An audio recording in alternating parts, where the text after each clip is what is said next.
Some time has passed, now it's been 14 years since the events of Revenge of the Sith. Vader would be sent to squash a rebel uprising on the planet of Lothal. Now during this time, Maul has been training Galen Merrick. Maul would test Galen's power by having him go up against 5 Zabark warriors. Now back on Lothal, in the darkness of night, the Ghost Rebels are making their getaway after destroying a weapons depot. And as their ship is about to enter space, it is brought down and crashes. The hull is then ripped open. The crew is trying to shake off the crash as Kanan and Ezra feel a strong dark force presence. Then all of a sudden, they witness Zeb being levitated and ripped out of the ship. The crew hears his screams, followed by the sound of bones cracking. Zeb's screams are now gone. The crew rush out to check on Zeb, only to find Vader standing over his body. Seeing Zeb lifeless would send Ezra into a fury, and he would attack Vader, but Vader would just use the Force and toss Ezra aside, slamming him against a rock. Kanan would then attack Vader with his lightsaber, and as Vader is dodging the attack, he would recognize Kanan's moves and realize that Ahsoka had been training him. Vader would then grab Kanan with the Force and begin to probe his mind. Sabine and Hera would then begin to fire upon Vader as they beg Ezra and Kanan to run. Vader would use the Force and stop the blaster bolts as he continues to probe Kanan's mind. Ezra would attack Vader. Vader would be forced to let go of Kanan to dodge the attack. By this point, Vader would have enough, and he would grab all 4 members of the Ghost crew with the Force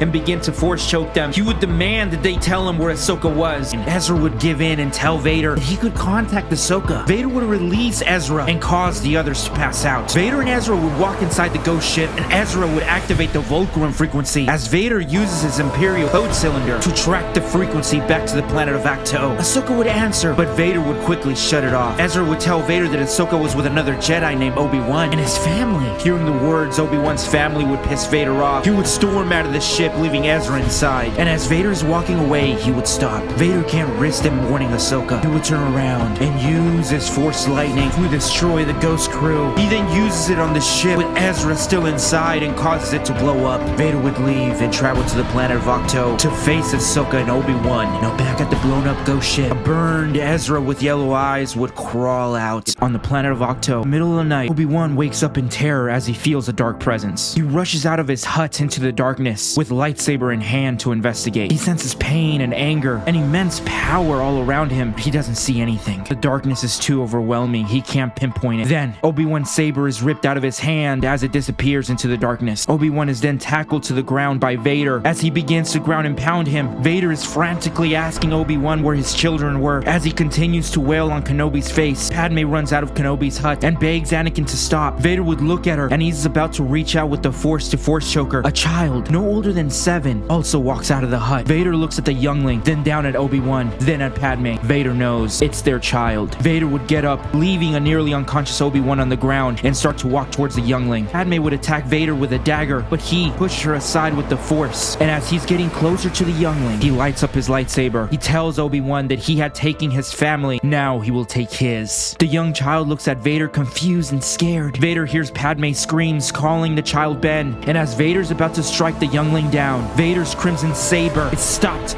with a blue one. He looks at the hilt and he recognizes it as his old saber. He then looks at the wielder and knows it's his son. Ahsoka and Leia rush to Luke to help, and they attack Vader together. Ahsoka asks Padme to help Obi-Wan and the child to the ship. Vader is in disbelief as he just defends the attack from his children and former Padawan. Padme is able to get Obi-Wan up. He tells her that he needs to help their children. Vader is overwhelmed and begins to feel conflicted as he gets distracted with the fight and begins to think that he could destroy his children and Padawan if he chose to with great ease. But had he spent these years trying to find them just to destroy them? Vader's thoughts are then interrupted with Obi-Wan entering the fight and pushing Vader back. He yells at Ahsoka that she needs to take them to safety. Ahsoka would pull Luke and Leia away as they beg Obi-Wan, who they now call father, to come with them. Obi-Wan will look back one last time and he would tell them that he has taught them all he could, and now their time with him has come to an end. He would tell them I love you as he pushes Vader into a cave and chases in after him. Ahsoka is able to get Luke and Leia on the ship with young Ben and Padme, and they escape the planet. Now back on Ahch-To, Vader walks out of the cave as he drags Obi-Wan's body out. Obi-Wan, who is now missing his legs and his arms, tells Vader to let